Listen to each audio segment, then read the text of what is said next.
Good morning. Welcome to the Community Church of Chapel Hill, Unitarian Universalist. My name is Bill, and I'm a member of the Worship Associates Ministry. I especially want to welcome any visitors or newcomers to our church and call your attention to the special note for you, welcome guests and newcomers, on the back of your order of service. I would like to also welcome those of you attending online. Lyrics to hymns and all elements of the service may be found on the screen, and a complete order of service, including this week's announcements, is available via the link in the Sunday morning email and on the church website. Our in-person Sunday social is held immediately following today's service. Please turn off or silence any cell phones during our service to maintain a worshipful experience. Whoever you are, whomever you love, however you arrived at this beloved place, you are welcome here. And today we're going to have Share the Plate for the Orange County Rape Crisis Center from Jan Stevens.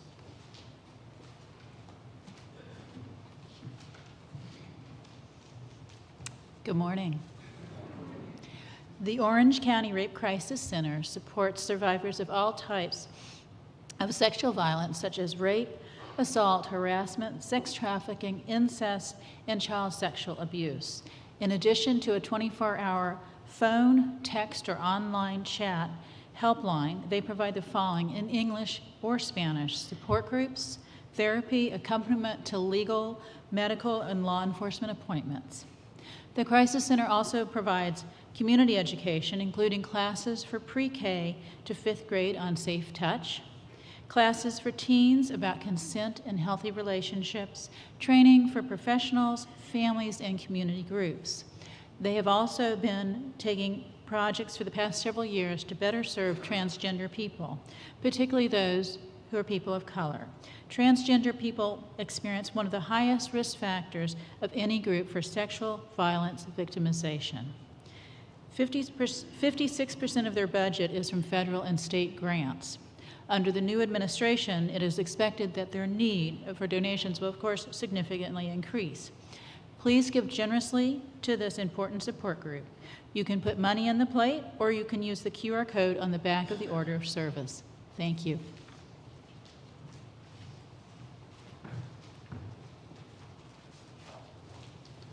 Would you please stand as you're willing and able in body or spirit, and join us in singing our opening hymn, number 1000. Morning has come. It's in the teal hymnal.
Our call to worship: boldly you must hang your light.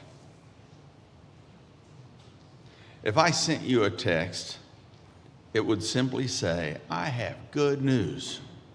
Would you text me back?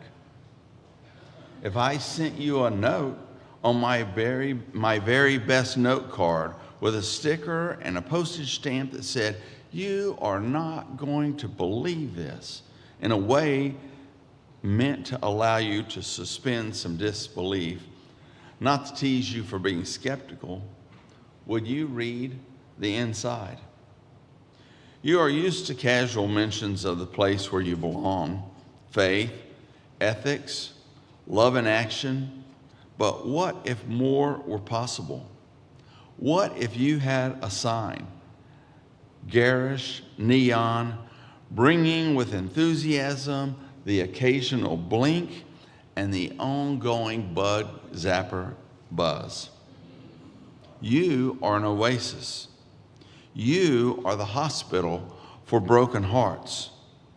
Whatever it is that keeps you shy, reserved, appropriate in telling where it is that folks can belong and grow back their injured hearts is worth a challenge. Grow unashamed at your own healing and connection. Grow proud of your diligence in keeping mutually dependent promises. Grow affectionate and supportive toward your community, even though it is imperfect. But most of all, be foolish for love, tender-hearted for love, and bold for love. Boldly you must hang your neon light, neon buzzing bright, and do not be chagrined when your light blinks. It is a silent of yes. You are welcome here. Boldly give your love and arrive at your joy. Come, may we worship together. And if you would join me in reading the words for the lighting of the chalice, which are in your order of service. We light our chalice not to defeat the darkness, but because for a time we need the gift of flame, warm and light to guide and help us in our endeavors. And when the time comes, we will embrace again the gentle dark which allows us to rest.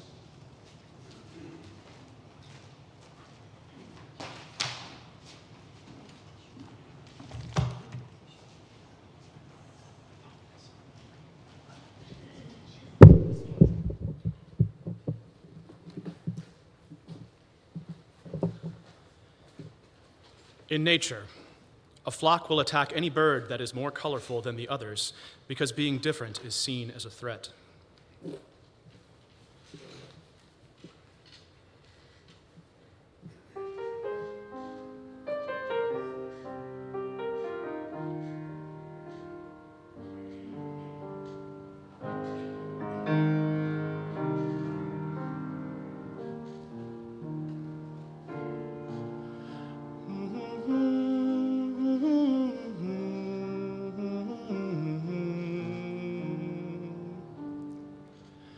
No, your mom don't get it, and your dad don't get it, Uncle John don't get it. And you can't tell Grandma 'cause her heart can't take it, and she might not make it. They say don't dare, don't you even go there, cutting off your long hair, you do as you're told. Tell you wake up, go put on your makeup, this is just a phase you're gonna outgrow. There's something wrong in the village, in the village. Oh, oh, oh, they stare in the village, in the village. Oh, oh, there's nothing wrong with you, it's true, it's true. There's something wrong with the village, with the village. There's something wrong with the village. Feel the rumors follow you from Monday all the way to Friday dinner. You got one day of shelter, then it's Sunday, hell to pay, you young lost sinner. Well, I've been there, sitting in that same chair, whispering that same prayer 500,000 times. It's a lie, though buried in disciples, one page of the Bible isn't worth a life. There's something wrong in the village, in the village. Oh, oh, oh, they stare in the village, in the village. There's nothing wrong with you, it's true, it's true. There's something wrong with the village, with the village. There's something wrong with the village.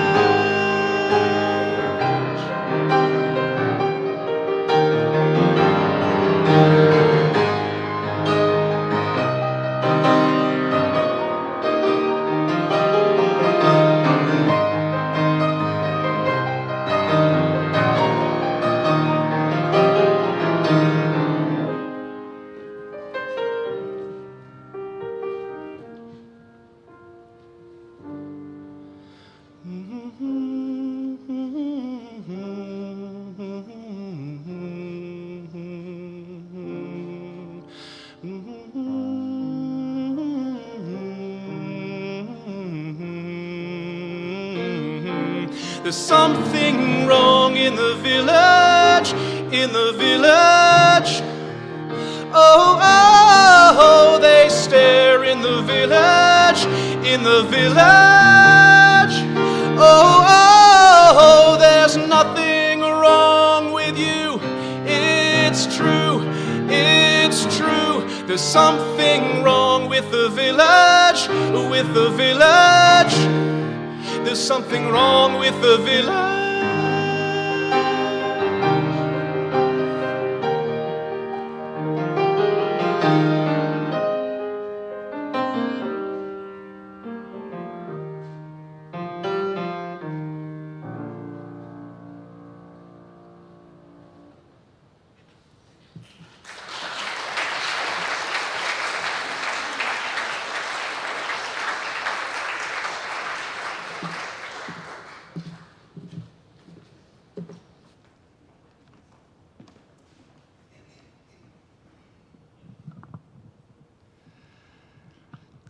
I've said it before, but I'll say it again, that the best part of being the minister is that I get to hear the music twice, and which is doubly lucky. Thank you. Each week we hold in our service a time for sharing the joys and the sorrows that we bring with us to this community. It's during this time, if you've come with either a personal joy or a personal sorrow to share, that you're invited to come forward, place a stone in the bowl, say your name, and then briefly share your joy or your sorrow. Let us enter into this time of tenderness and trust. I think we're having a race to the front here.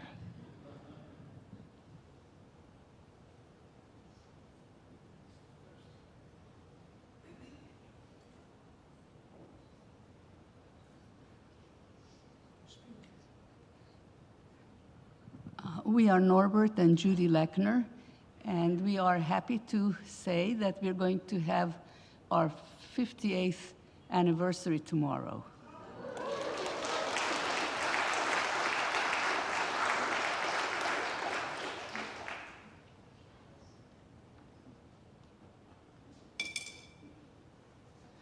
Hey, I'm Melisande, and I have something that's a sorrow and a concern.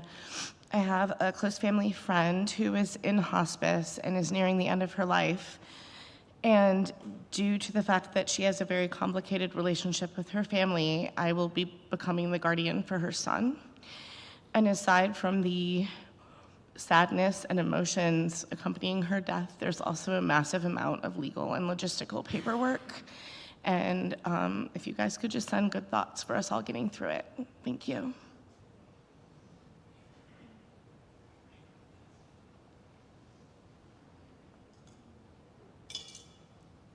My name's Amy Maddox, and I've a joy to share that my kid Emily, who you may know as the mother of Mary or a tap dancing sea anemone or something like that, just turned 13 yesterday, and it is such a joy that she's growing up in this church.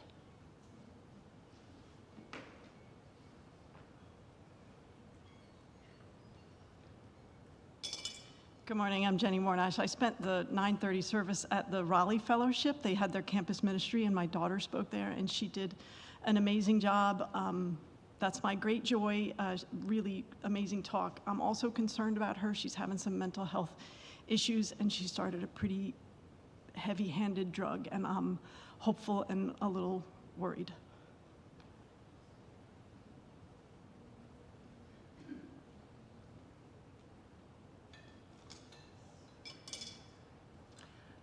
My name is Jane Proven, and how could I not get up here and say what a joy that kid is right over there.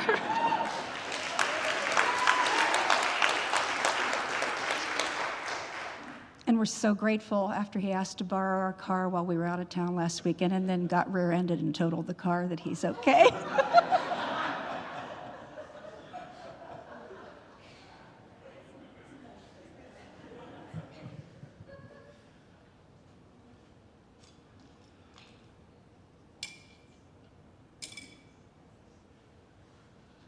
Hi, everybody. I'm Savannah Gush Smith, new last name as of a few months ago.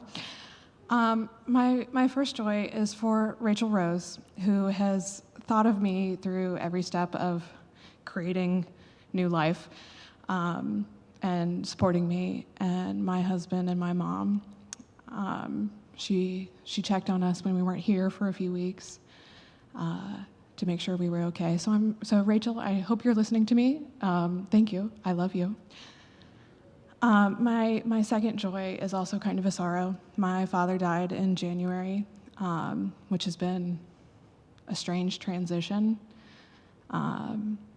But last night, his song came on at an event we were at, sitting on the dock of the bay.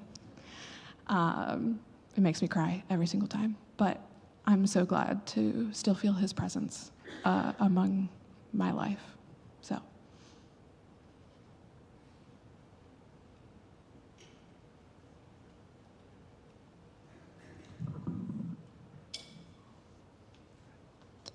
I am Brett, and I have a joy that my brother's birthday is tomorrow.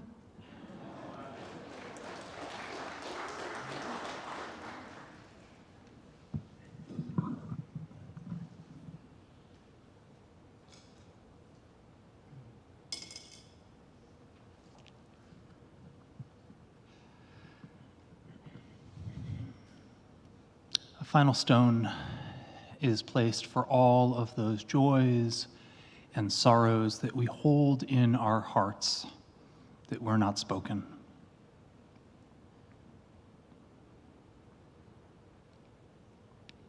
Spirit of life and love, let us take a moment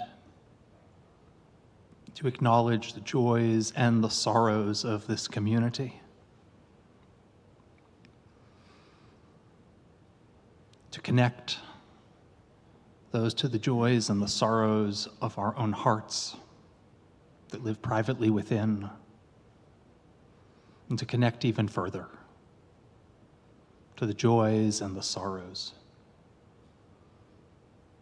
the struggles and the blessings that permeate our world. We hold in our hearts the love of community, the love of family across generations, as well as those relationships,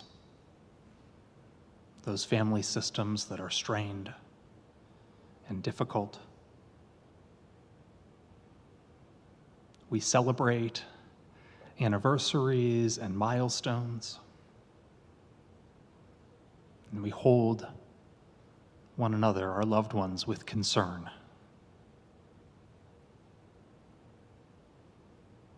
We remember and we acknowledge the great gift of new life, as well as the passing of life.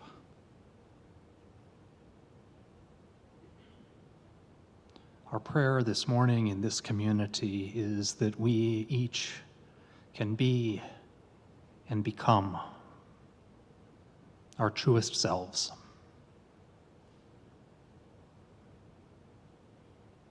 That we can dare to be vulnerable, to reveal to one another the truth of our lives, and that we can rejoice and celebrate in one another's presence and one another's beauty. Amidst all of our joys and sorrows, let us hold a few moments of silence together. I invite you to be still with me.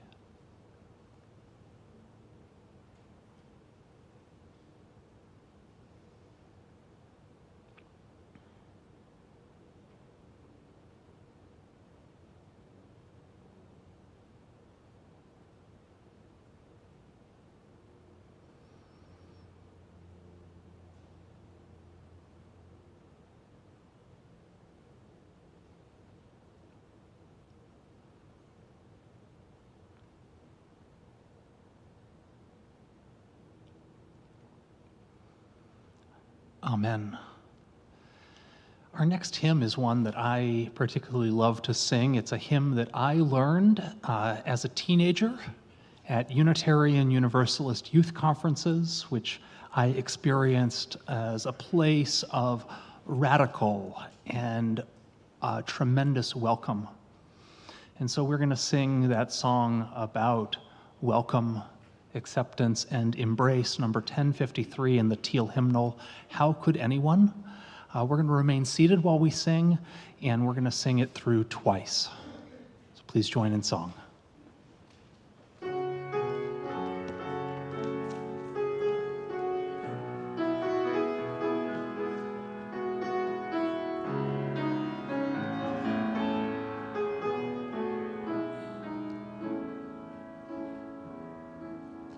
How could anyone ever tell you you were anything less than beautiful?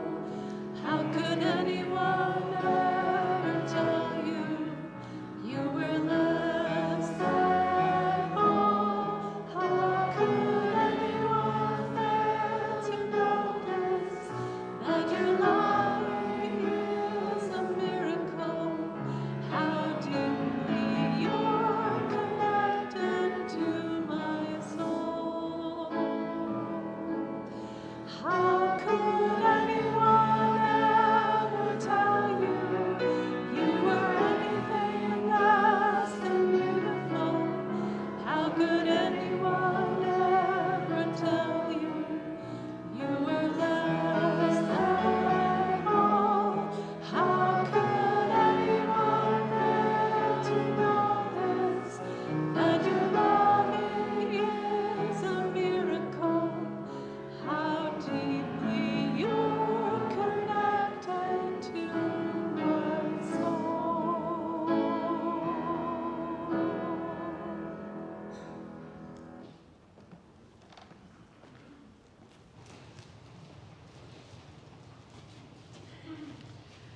Today's reading is a prayer by the Reverend Mr. Barb Grieve. Blessed are the trailblazers who brought us this far and are still trailblazing, still celebrating. Blessed are the drag queens and kings who remind us not to take life too seriously. Blessed are the gender benders, non-binary, gender fluid, and third gender folk, those who challenge us to reframe our gender paradigm.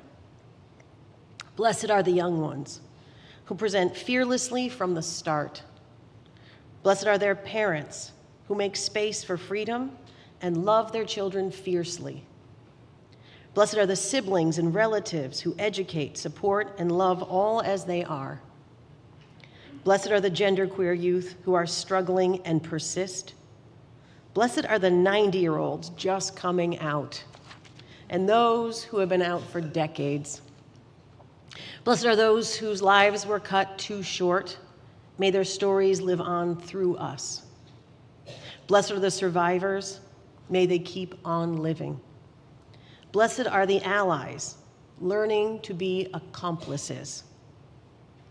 Blessed are those gathered here today, witnessing, learning, and celebrating. May we all commit to continue showing up, fighting for justice, celebrating all the genders in life.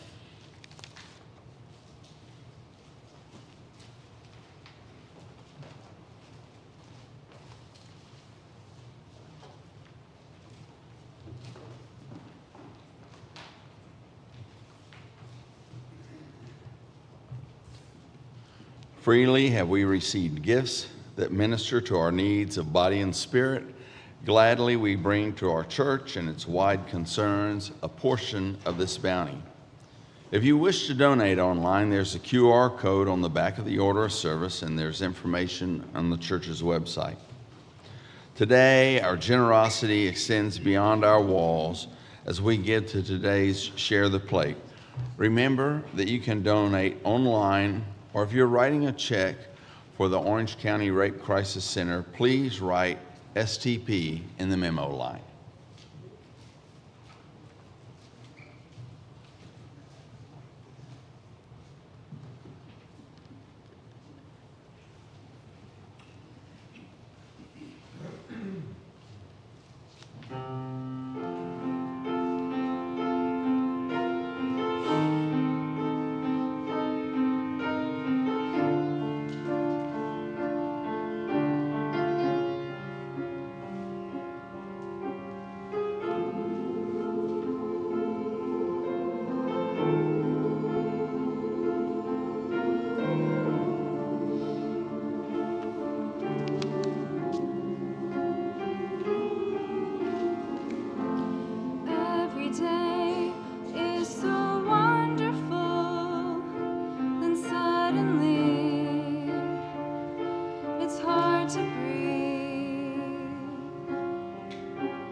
so ashamed. I am beautiful no matter what they say. Words can't bring me down. I am beautiful in every single way. Yes, words can't bring me down. Oh no. So don't you bring me down today.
No matter what we do, no matter what we say, the song inside the tune, and everywhere we go, the sun will always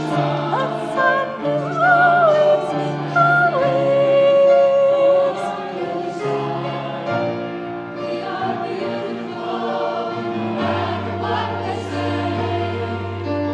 Words won't bring us down.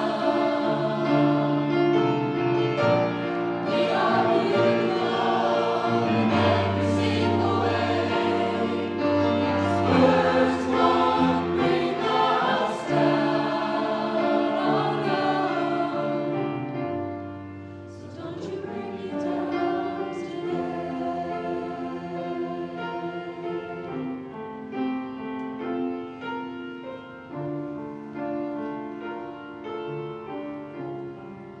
Don't you bring me down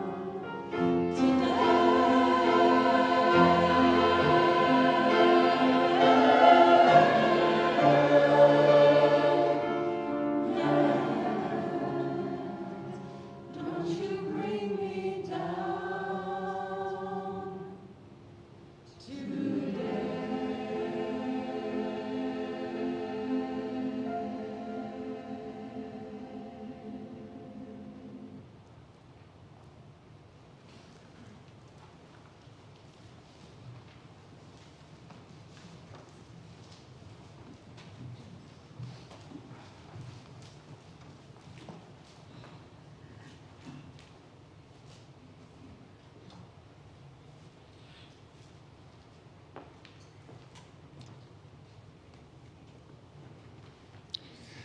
Tomorrow, Monday, March 31st, is recognized as the Trans Day of Visibility.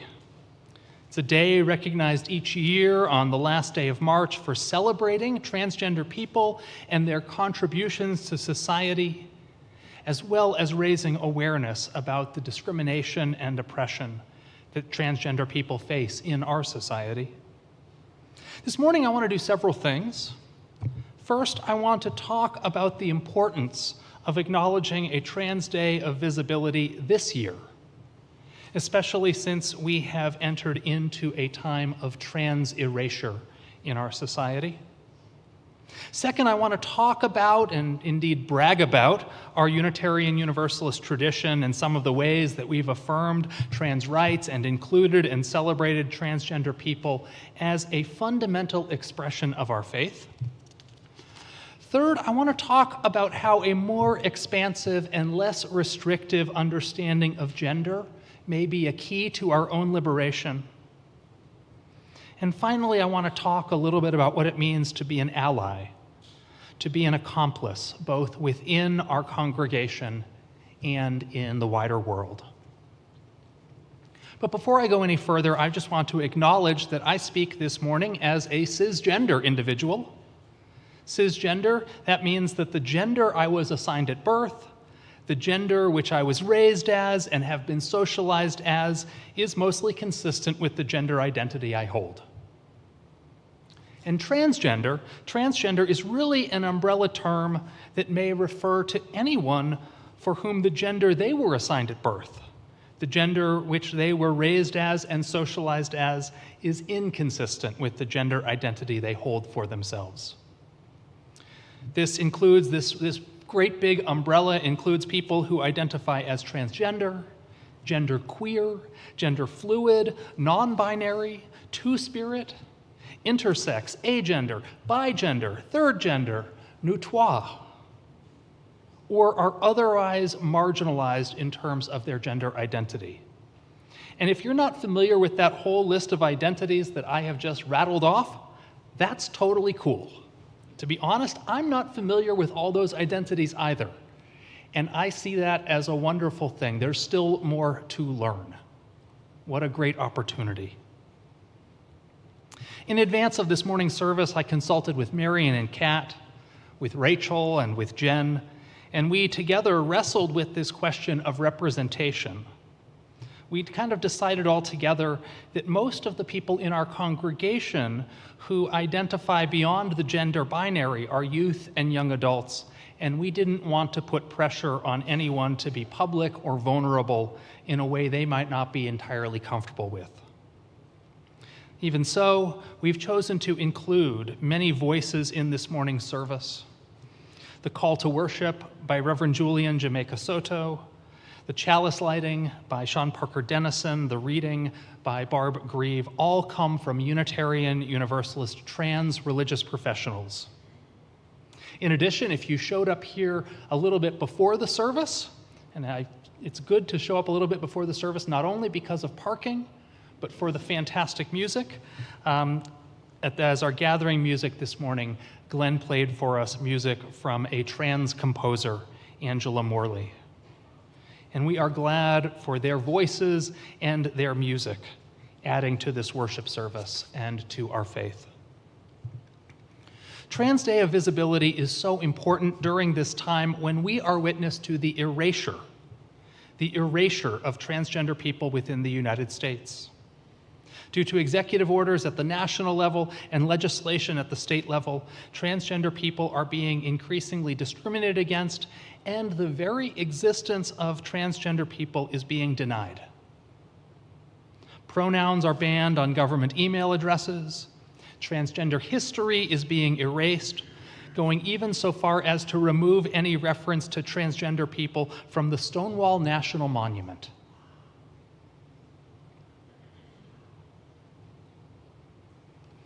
An executive order seeks to ban transgender service members from serving in the military, despite thousands of transgender service members having served with distinction and excellence, having made the ultimate sacrifice. Performances by lesbian, gay, bisexual, and transgender artists at the Kennedy Center have been canceled. This is dehumanizing, it is disgusting, it is evil, and it is wrong. And that is why the Trans Day of Visibility matters, especially this year. Unitarian Universalism, I'm proud to say, has a long history of advocating for and practicing inclusion and embrace, welcoming gay, lesbian, bisexual, and transgender individuals and families, as well as the whole beautiful rainbow of sexual and gender identities. This is not to say that we've always got it right. But time and time and time again, our faith has walked a path of expansive love, generous welcome, and that authentic community that can only exist when we are each encouraged to be truly and fully ourselves. It was 1970, 55 years ago, that the Unitarian Universalist Association adopted a resolution calling for the end of discrimination against gay, lesbian, and bisexual individuals, 55 years ago. Further, this resolution called for the development of sexuality education materials that were inclusive of diverse sexualities. And so it was a year later, 1971, that the UUA published AYS, or About Your Sexuality, which presented gay, lesbian, and straight romantic relationships as equally valid. The 1971 curriculum also attempted to include transgender awareness in its materials. Later, 1996, the Unitarian Universalist Association officially adopted a platform of transgender inclusion. In 2002, the first openly transgender minister was called to serve a congregation in Salt Lake City, Utah, of all places. And at the last General Assembly in 2024, delegates passed a business resolution entitled Embracing Transgender, Non-Binary, and Intersex People is a Fundamental Expression of UU Religious Values. Now let me say, it is a little weird to put acceptance and recognition and inclusion and welcome of any group of people up to a vote. And I think privilege is being able to take your acceptance and inclusion for granted. Like if I show up at an event, I kind of just assume that I belong there. And if someone said, well, we're going to have a vote on whether you're welcome, I would find that off-putting. But really what these business resolutions do is signal an organizational commitment and mandate, which then allows our movement to have the grounds for taking legal action or to defy anti-trans laws on the basis of First Amendment religious freedom. I want to tell you from the bottom of my heart that our faith's wide and ever-expanding embrace of diverse gender expressions and identities is one of the things that makes me most proud about being Unitarian Universalist. And here's the thing. This welcome, this inclusion, this diversity is not just about making space for those who are often marginalized within the larger society. It is about creating a beloved community in which we can all get free. The more we have an expansive and less restrictive understanding of gender, the more free we are becoming. The more that gender roles are rigid and concretized, the more gender representation is restricted, the less free everyone is to be more fully themselves and to become who they are. As Unitarian Universalist Julian Jamaica Soto put it, without the presence of trans, non-binary, and intersex folks, our own blessing is not complete. Because the wholeness of both the universe and humanity lies in the each of us and the all of us. It is only when we are inclusive that that blessing becomes complete. I want to end by talking about what it means to be an ally or to be an accomplice both within our congregation and in our wider world. One thing that is important in being an ally is to adopt a position of humility and to recognize that ongoing learning, continuing development is important. If gender identity has you kind of puzzled and confused, that's cool. That means that there's actually stuff to learn. How boring it would be if we had already learned everything there is to know. And fortunately, there are wonderful books and articles and podcasts and sources of information.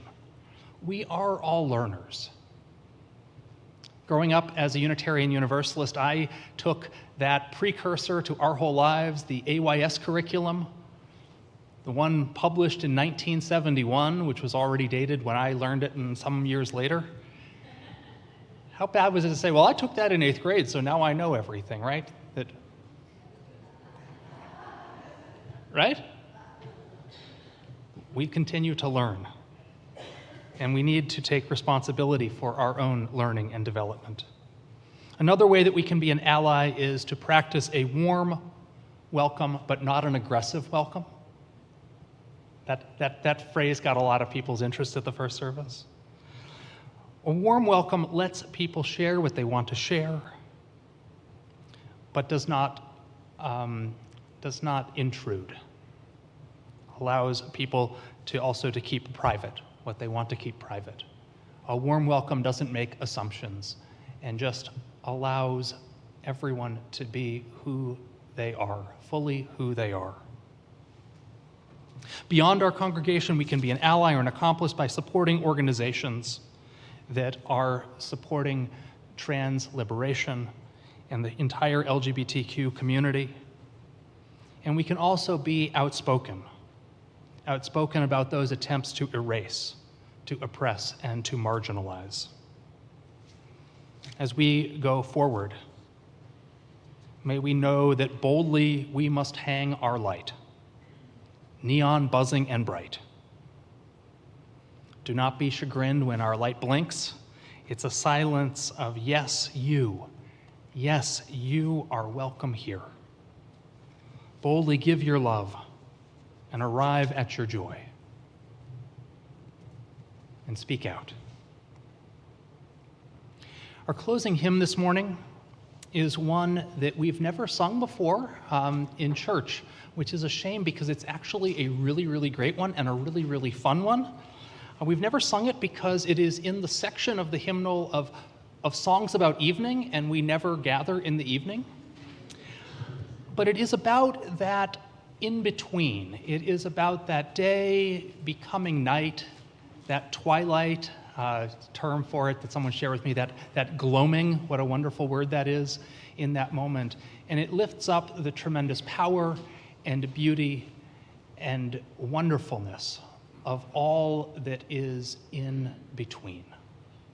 May we rise and with joy sing our closing hymn, number 47.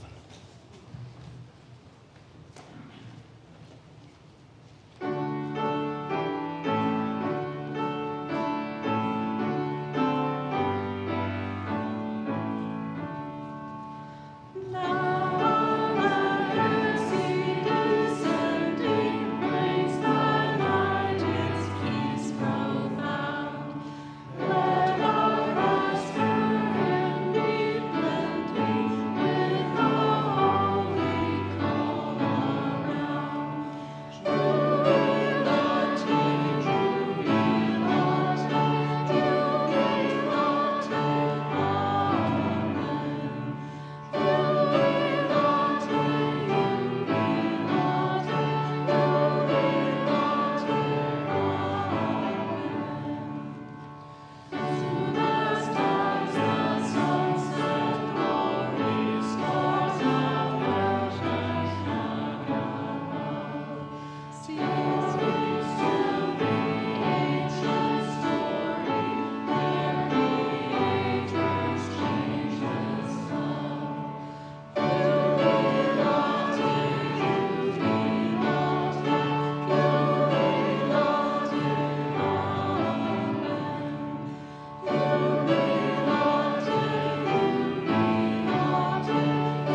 want to ask you to please be seated. There is a closing reading that we're going to do this morning.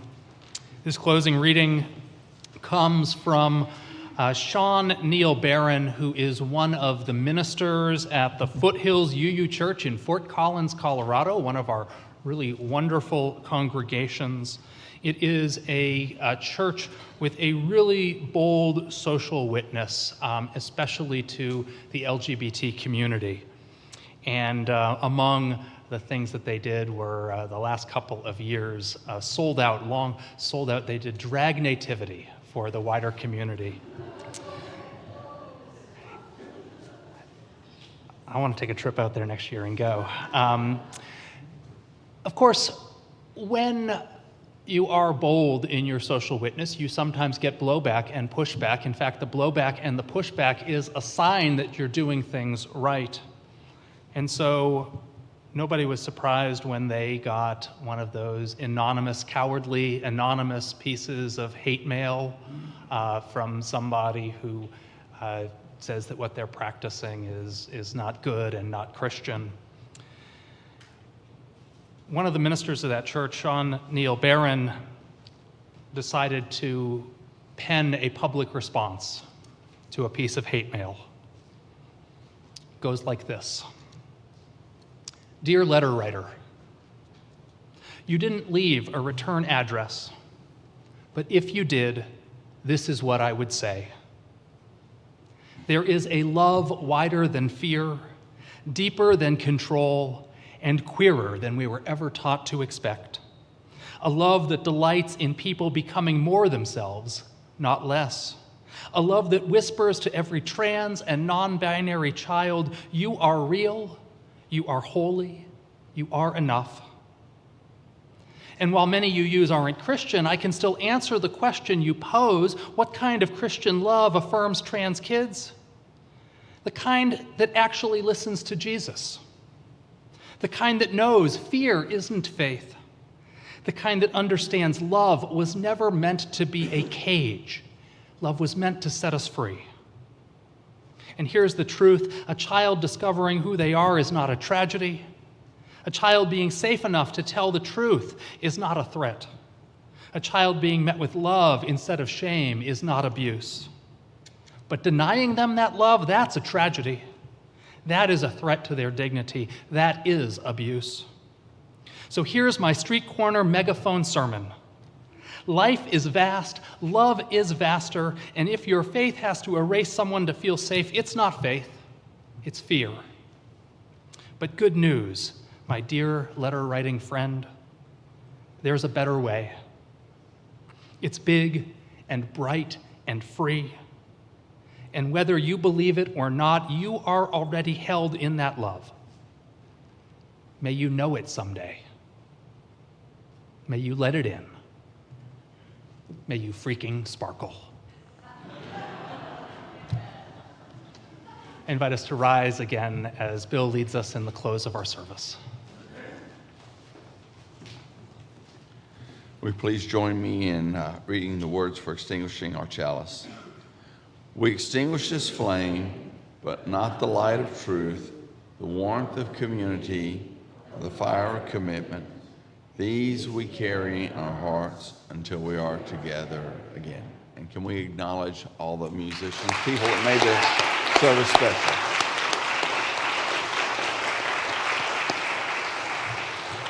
Now, as you're comfortable, if you would either join hands or cross your hands over your heart, let's sing our final song, Shalom.